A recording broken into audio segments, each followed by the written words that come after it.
Hi everyone, so today we're going to be looking at a bunch of different argumentative topics. These are actually topics that came right from the Regents exams over the past 7 years or so.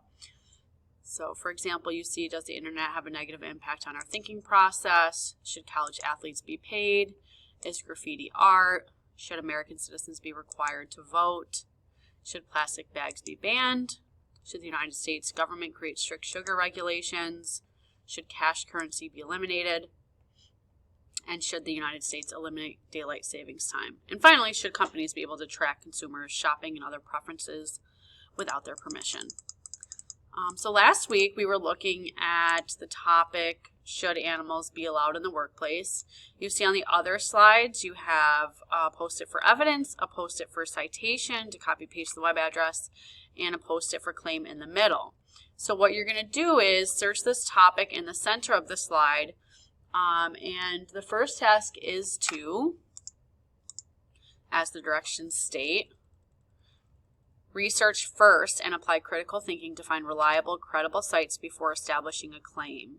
So this is not based on your opinion. So the first thing you need to do is go and research whatever question you choose to research. So what I'm going to do is my example, should pets be allowed in the workplace? And you see I ended up choosing the yes side.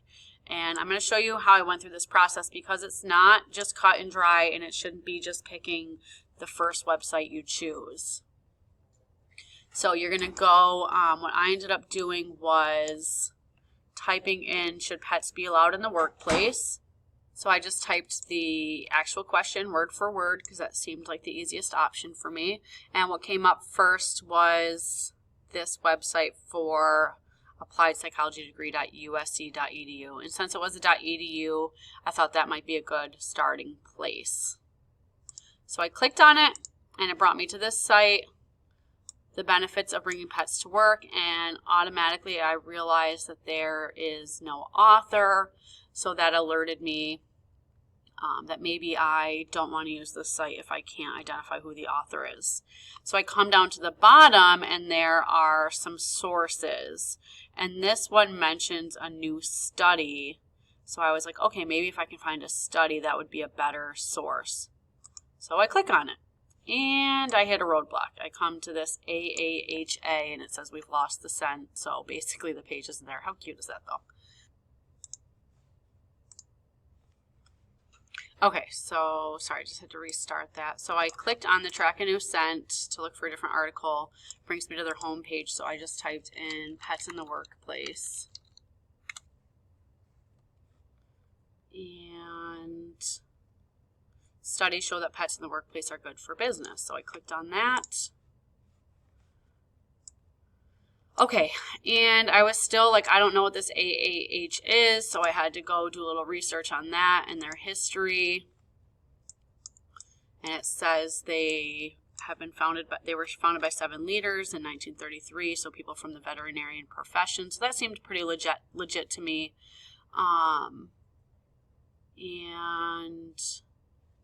you know, it says they've seen growth, and they have the Journal of American Animal Hospital. So I felt like this seemed pretty credible. Let me go back to that article. And then I also saw Tony McReynolds, so I searched his name. He's worked for a couple of bigger name publications, surprisingly, one including Playboy, which, you know, is all about the literature. And I also liked, although this article is short, he had links to the other articles or studies. And I kept seeing a couple things, the study by Virginia Commonwealth University come up. So I actually clicked on this link to what he called a 2012 groundbreaking study. And it brought me to a little excerpt or abstract of that study, and I was like, you know what, I'm going to use this. It's not the full study, but it's just the excerpt, but it showed this piece of data that everyone kept citing, which was over the course of the day, stress declined for the dog group with their dogs present and increased for the no dog group, showing that in the workplace people generally had less stress. So basically I went to like 5 different sites just to find this one quick piece of evidence, but I felt like this was a study. This was the most reliable. It came from, the citation was down here, International Journal of Workplace and Health Management. So I ended up just copy pasting that piece of evidence here, copy pasting the website address from that study here, and then ultimately you want to be able to make a claim. So answer the question and tell why. So based just on this evidence, so the small piece of evidence, the small study that I could find, or the small abstract of the study, I came up with a claim that when pets are allowed in the workplace, studies have shown that it reduces stress for employees. So I was trying not to just do a yes, they should, because I wanted to get away from that typical response. So that's just something that's a little bit different.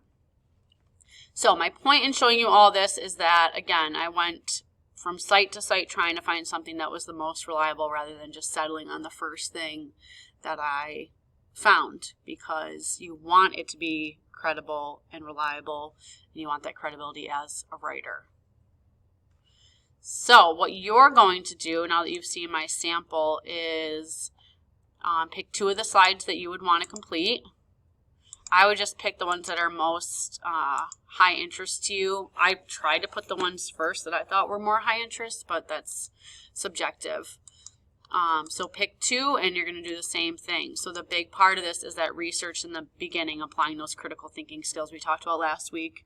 And then you will, on the green sticky note, copy paste a strong piece of evidence that shows how you determine what side of the argument was most valid. And on pink, you'll copy paste the link from where you found the information.